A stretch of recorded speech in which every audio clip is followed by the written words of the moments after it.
उद्धव ठाकरेंची उद्या बोईसरमध्ये सभा पार पडणारे पालघरमधील उमेदवार भारती कांबळे यांच्या प्रचारासाठी उद्धव ठाकरेंची सभा या ठिकाणी घेण्यात येणार आहे।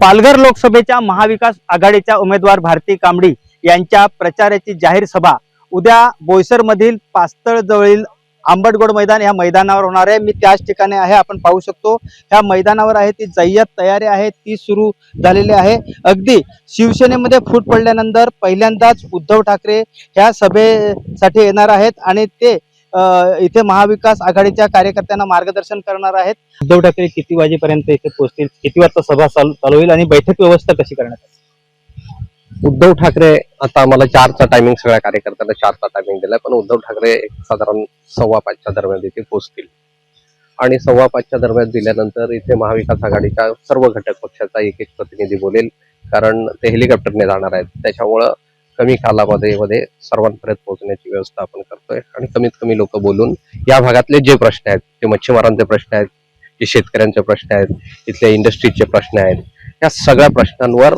सखोल असा अभ्यास करून त्यांना एक ब्रीफिंग केलेला आहे आणि त्या सर्व पक्षांना जे प्रश्नांना हात घालणार आहेत। उद्धव ठाकरे बरोबर साधारण 5:15च्या दरम्यान संध्याकाळी इथे पोहोचतील आणि सभेला संबोधन करतील। मात्र पाहायला गेलं तर पालघर जिल्ह्यात अनेक प्रश्न आहेत। वाढवण बंदरासारखा जो ज्वलंत प्रश्न आहे तो आहे, त्यानंतर इतर जे बुलेट ट्रेन असू द्या किंवा इतर मुंबई वडोदरा महामार्ग असू द्या आणि इतर समस्यांना घेऊन नेमकं काय वक्तव्य करतात हे पाहणं महत्त्वाचं ठरणार आहे। संतोष पाटील, एबीपी माझा, पालघर। एबीपी माझा, उघडा डोळे बघा नीट।